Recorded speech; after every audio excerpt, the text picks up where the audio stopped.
We test a lot of bikes here at Vital, and if there's one trend that sticks out recently, it's the fact that bikes are pretty damn good these days. So good that we sometimes struggle how best to describe them. No such worries with the all-new 2022 Canyon Torque. This is a single-minded beast of a bike that doesn't try too hard to be something that it's not. If you're after a do-it-all enduro bike that is at home on a wide variety of trails and that can be pressed into duty from the racetrack to the alpine adventure, probably look elsewhere. The Torque was made for riders who like to go big, so if that description does not define you, you can probably stop watching just about now. For all you park rats, free riders and big mountain specialists, however, this review is for you. The 2022 version of the Torque was redesigned from the ground up, and it's a better bike for it. The lines are sleeker, the geometry is updated, and the yoke-equipped shock linkage is gone. There's even room for a water bottle too. Of course, the bike is now both longer and slacker, but the numbers are not out of control, although if you want the shortest bike possible, you'll have to opt for the full 27.5-inch version, as the Mullet and the 29er are only available in size M and up. The head angle sits at 63.5 degrees in the stock setting, which is really not far off many DH bikes. Flipping a chip in the seat stays raises the BB slightly and puts the head angle at 64 degrees. The seat tube clocks in at 77.5 degrees or 78 degrees with the flip chip in the steeper setting. Our size large test bike serves up a generous reach measurement of 490 mm, and the 1277 mm wheelbase will look familiar to those who would habitually spend time poring over aforementioned DH bike numbers. The seat stays sit at 435 mm for all sizes of the Mullet bike, but the handlebars are wider on the two bigger sizes, and the house brand G5 dropper post features a whopping 200 mm of drop already on the size L build.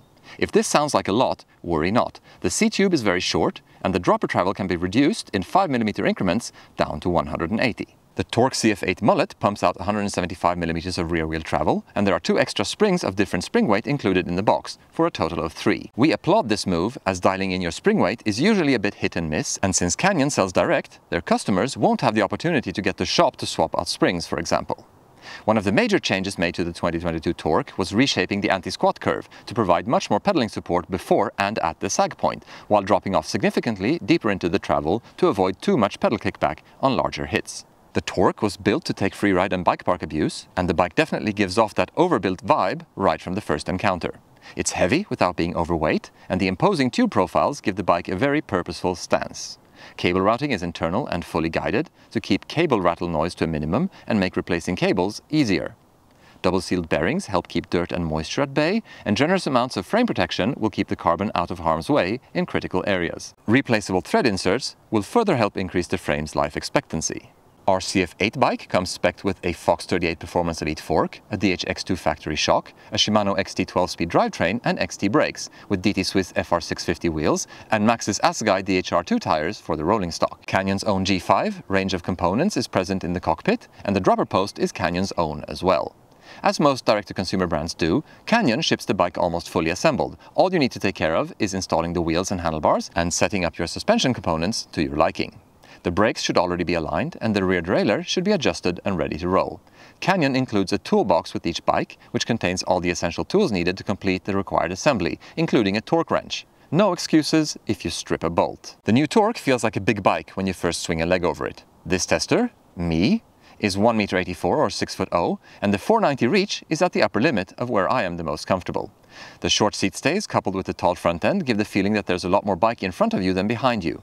We dropped one spacer from under the stem to get closer to our usual sweet spot, but that initial feeling would remain throughout the test. Moving out on flatter terrain revealed surprisingly good pedaling characteristics, however, no doubt aided by the steep seat tube and the generous amount of anti-squat present around the sag point. Playing with the flip chip makes a small difference, but we felt like the slacker setting made the most sense for this kind of bike anyway. The DHX2 features a low-speed compression lever that can be used to firm up the rear suspension for climbing. It doesn't lock the shock out, but it keeps bobbing in check and helps avoid having the rear sag too much on steeper climbs. The Torque will not contend any climbing comms, but that is entirely irrelevant for this type of bike anyway. Once the trail points in the right direction again, things get more exciting. On the right kind of trail, that is. On mellow sections, the Torque remains fairly muted, quite immune to any pumping efforts and unwilling to take flight on those smaller bumps and lumps you might want to play with. Once things get rowdier, the Torque comes into its own. It remains unfazed by all but the roughest trails, happy to plow or pump its way through rocks, roots and turns. The bike remains calm even under duress, and it didn't take long for us to feel our confidence grow. That tall front end we mentioned just previously, a boon when things get steeper. While the bike isn't the best at using the terrain to generate momentum, it is nearly unlimited in its capacity to deal with the kind of speed that's purely fed by gravity. The big front wheel rolls over stuff with ease, while the smaller 27.5 rear wheel can be tucked away during your more acrobatic moments.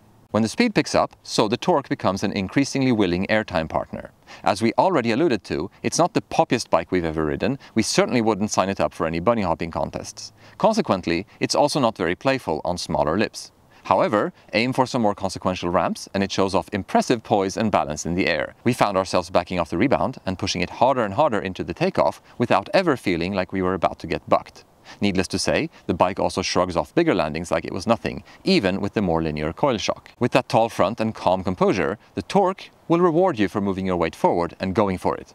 Once you find your balance in the middle of the bike, it will take a lot to unsettle you. Pulling that long front center up will take some getting used to, but the short stays do help in this regard. All in all, the bike delivers exactly the kind of experience we'd hope for in a long travel bike made for burly trails and fun days in the bike park. Could it be pressed into duty as an enduro race bike? Maybe for the steepest, roughest venues out there, but other than that, it won't squeeze enough speed out of a trail to be considered relevant in an enduro racing scenario. In regards to long-term durability, we've had our test bike rolling for 4 months, and it has shrugged it all off without breaking stride. A creak in the headset was remedied with a little grease, but other than that, it's been plain sailing. Muddy rides were no problem, the bike is easy to clean without too many nooks and crannies to hide dirt in. The suspension components have been essentially trouble-free, although the DHX2 shock is starting to feel a little clunky when topping out in some scenarios, something we've observed on several samples of this shock by now. We love the shifting of Shimano's 12-speed group set, and it has remained flawless for the duration of this test. The XT brakes work great and we're huge fans of how they feel on the trail. The wandering bite point issue is as ever present, but it's inconsequential enough not to be an issue. The wheels still spin true and the Maxxis tires have held up to whatever abuse we've been able to dish out. All in all, the build kit is on point and congruent with the intended use of this bike. It's sometimes hard to figure out what a bike is, but as we mentioned in the intro, that's not the case with the new Torque.